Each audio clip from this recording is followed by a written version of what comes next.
Okay, for our pitcher throwing progression, we got a few drills that our pitchers will need to do every single day as they start working out into their arc throws. Now we have a lot of guys that pitch and do another position, so what we tell them to do is, unless you're a PO, just alternate days. So if you're a pitcher and an infielder, do one day pitcher throwing progression, another day infield throwing progression, just switch between the two. The first one we got is going to be release to extension. So we'll start, your partner will be at 30 feet. You'll actually start in what we want to think about as our release position. So I've got my glove side foot out. I've got the ball out in front of my face. Again, what we're thinking about, we want to think about releasing the ball here.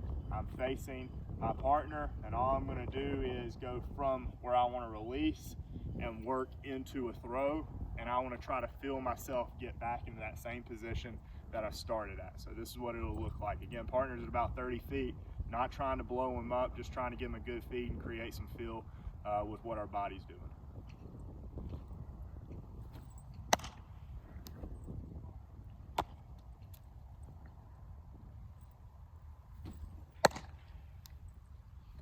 So a couple points there, just make sure your arm's nice and easy. We don't want to get too long. We want to keep it pretty short and compact. We want to keep our thumb above our belt loop and a short arm stroke. We want to make sure that we have a good glove side as we go into our throw. And again, most important part is as we finish, we want to finish in an over-exaggerated position. Our next one, again, partner is going to be at 30 feet, are called rockers. We're going to start in kind of a power position with our base, our lower half. Our hands are going to start together, and you're just going to rock back and forth. Now, as you do this drill, it's very important to stay within your feet and stay within your base. What I mean by that is don't get too far in front to where our knee or our shoulder or anything is getting outside of my front foot or my back foot. Everything should stay within my feet. So rockers, you'll just rock back and forth a couple times, and then that'll go into your throw to your partner. Again, partner, don't eat them up. Just give them a nice, easy feed, trying to create a strong, balanced lower half.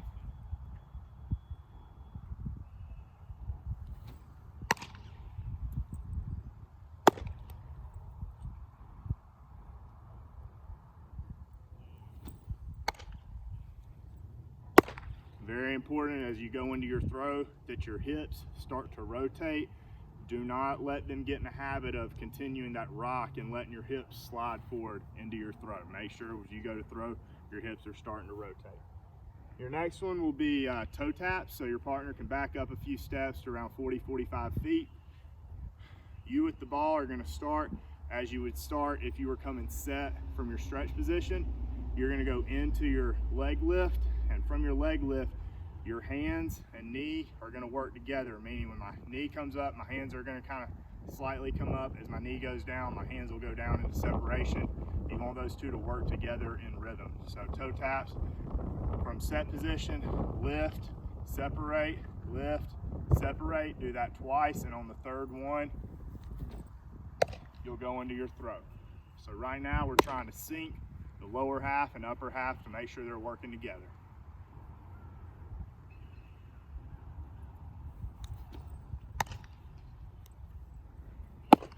And our last drill right here is going to be our walking wind-up. So our partner is going to be about 60 feet away from us. With our walking wind-up or our power load, you're going to take a step towards your partner, and then you're actually going to go into your leg lift. As we do this, we want our hips to kind of lead the way. What I mean by that is when you go to step, you're going to kind of turn and show your back hip pocket to your partner. You want to stay kind of balled up, coiled together, and then as you go in to your throw, you want all that coming out through the baseball and take a step towards your partner to make sure you keep good direction. So here's what our walking wind-ups will look like.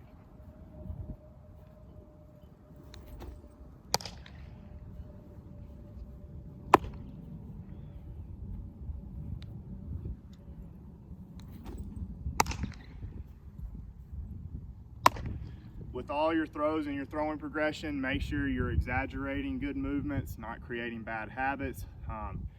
After you finish those, with each one of those throws, you're going to want anywhere from 3 to 5 throws each with each drill. As you work out, everything's on an arc, so use your legs, get it into the throw, stay behind the ball, but you just want to take some stress off your shoulder and throw everything on an arc. Once you reach your max distance, you'll start coming in, compression throws on the way in, which means we're throwing everything on a line, and we're really trying to get something behind the baseball and be on top of the baseball.